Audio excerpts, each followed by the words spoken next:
നമസ്കാരം, മലയാളി വാർത്തയിലേക്ക് സ്വാഗതം. മുംബൈ ഭീകരാക്രമണത്തിൻ്റെ ആ ഒരു മുറിവ് രാജ്യത്തിന് ഇതുവരെയും ഉണങ്ങിയിട്ടില്ല. അതിനിടയിൽ ഇപ്പോൾ മുംബൈയെ മുൾമുനയിൽ നിർത്തി, ഇന്ത്യയെ ആകമാനം മുൾമുനയിൽ നിർത്തി സ്ഫോടന പരമ്പര നടത്തും എന്ന ഒരു ഭീഷണി വന്നിരിക്കുകയാണ്. മുംബൈ നഗരത്തിനാണ് സ്ഫോടന പരമ്പര നടത്തുമെന്ന ഭീഷണി ഉയർന്നിരിക്കുന്നത്. നഗരത്തിൽ 6 ഇടത്ത് സ്ഫോടനം നടത്തുമെന്നാണ് മുംബൈ പോലീസിന് അജ്ഞാത ഭീഷണി സന്ദേശം കിട്ടിയിരിക്കുന്നത്. നഗരത്തിൽ അതീവ ജാഗ്രതാ നിർദ്ദേശം പുറപ്പെടുവിച്ചു. ഇതിന്റെ അടിസ്ഥാനത്തിൽ മുംബൈ നഗരത്തിൽ പരിശോധന ശക്തമാക്കി. പോലീസ് അന്വേഷണം തുടങ്ങി. അജ്ഞാത സന്ദേശമാണ് പോലീസിന്റെ കൺട്രോൾ റൂമിൽ കിട്ടിയത്. പോലീസിന് സന്ദേശം നൽകിയ ആളെ കണ്ടെത്താൻ ഊർജിത അന്വേഷണം നടത്തുകയാണ് എന്ന് പോലീസ് വൃത്തങ്ങൾ അറിയിച്ചു. കഴിഞ്ഞ മാസം മുംബൈയിലെ 8 സ്ഥാപനങ്ങളിൽ ബോംബ് ഭീഷണി സന്ദേശം കിട്ടിയിരുന്നു. ബൈക്കുള മൃഗശാലയ്ക്കും ബോംബ് ഭീഷണി ഉണ്ടായി. ജനുവരി 24-ാം തീയതി ഡൽഹി വിമാനത്താവളത്തിൽ ബോംബ് ഭീഷണി ഉണ്ടായതിനെ തുടർന്ന് നടത്തിയ പരിശോധനയിൽ അത് വ്യാജ സന്ദേശമാണെന്ന് കണ്ടെത്തിയിരുന്നു. ഇന്നത്തെ ഈ സംഭവവുമായി ബന്ധപ്പെട്ട് ഇന്നത്തെ സന്ദേശം അയച്ച വ്യക്തി ഇതുവരെ തിരിച്ചറിഞ്ഞിട്ടില്ല. അന്വേഷണം ഊർജിതമായി തുടരുകയാണെന്നാണ് പോലീസ് അറിയിച്ചിരിക്കുന്നത്. 6 ഇടങ്ങളിൽ ബോംബ് പൊട്ടുമെന്നാണ് ഇയാൾ പറഞ്ഞിരിക്കുന്നത്. മറ്റ് വിവരങ്ങളൊന്നും നൽകിയിട്ടില്ല. പാകിസ്ഥാൻ കോഡുള്ള മൊബൈൽ നമ്പറിൽ നിന്നാണ് ഭീഷണി സന്ദേശം എത്തിയതെന്ന് മുംബൈ പോലീസ് അറിയിച്ചു.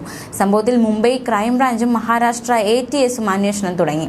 മാത്രമല്ല, ദില്ലി RK പുരത്തെ ദില്ലി പബ്ലിക് സ്കൂളിലും ബോംബ് സ്ഥാപിച്ചിട്ടുണ്ടെന്ന സന്ദേശം വന്നിരുന്നു. ഇതിനെ തുടർന്ന് പരിശോധന ശക്തമാക്കിയിരുന്നു. രാവിലെ 10 മണിയോടെയായിരുന്നു സ്കൂൾ അധികൃതർക്ക് ഇത്തരത്തിലൊരു ഭീഷണി സന്ദേശം കിട്ടിയത്. വിവരം പോലീസിൽ ഉടനെ തന്നെ സ്കൂൾ അധികൃതർ അറിയിക്കുകയുണ്ടായി. പോലീസ് വിവരം കിട്ടിയതനുസരിച്ച് തന്നെ സ്ഥലത്തെത്തി. മാത്രമല്ല, സ്കൂളിൽ നിന്ന് പോലീസ് എല്ലാവരെയും ഒഴിപ്പിച്ച് പരിശോധന നടത്തി. എന്നാൽ സംശയാസ്പദമായ ഒന്നും കണ്ടെത്താൻ കഴിഞ്ഞില്ല എന്ന് ദില്ലി പോലീസ് അറിയിച്ചു. കഴിഞ്ഞ ദിവസം പൂനെ പോലീസിനും ഇത്തരത്തിലൊരു ബോംബ് ഭീഷണി സന്ദേശം എത്തിയിരുന്നു. നഗരത്തിലെ ഒരു ആശുപത്രിയിൽ ബോംബ് സ്ഥാപിച്ചിട്ടുണ്ട് എന്നായിരുന്നു പൂനെ പോലീസിന്റെ കൺട്രോൾ റൂമിലെ വാട്സാപ്പ് നമ്പറിലേക്ക് വന്ന സന്ദേശം. തുടർന്ന് ആശുപത്രിയിൽ പരിശോധന നടത്തി സുരക്ഷ ശക്തമാക്കി.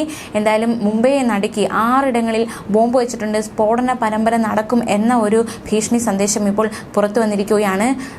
നഗരം ആകെ സുരക്ഷാ വലയത്തിലാണ്. അതേസമയം മുംബൈ ഭീകരാക്രമണത്തിന്റെ സൂത്രധാരൻ ഹാഫിസ് സയ്യിദിനെ കാലങ്ങളായി ചിറകനടിയിൽ ഒളിപ്പിച്ചിരിക്കുകയാണ് പാകിസ്ഥാൻ. ഇനിയും നിന്ന് ഉരുണ്ട് കളിക്കാനാണ് ഭാവമെങ്കിൽ ഇന്ത്യയുടെ മറ്റൊരു മുഖം കാണേണ്ടി വരുമെന്ന മുന്നറിയിപ്പുമായി വിദേശകാര്യ വക്താവ് അരിന്ദം ബാഗ്ചി. 2022 ഏപ്രിലിൽ തീവ്രവാദ ഫണ്ടിങ്ങുമായി ബന്ധപ്പെട്ട 2 കേസുകളിൽ കുറ്റക്കാരനെന്ന് കണ്ടെത്തിയ സയ്യിദിനെ 33 വർഷത്തേക്ക് ജയിലിൽ അടച്ചിരിക്കുകയാണ് പാക് കോടതി. പാകിസ്ഥാന്റെ ഭീകരവിരുദ്ധ വകുപ്പായിരുന്നു കേസെടുത്തത്. എന്നാൽ 26/11 ഭീകരാക്രമണ കേസിൽ സയ്യിദ് ഇതുവരെ ശിക്ഷിക്കപ്പെട്ടിട്ടില്ല.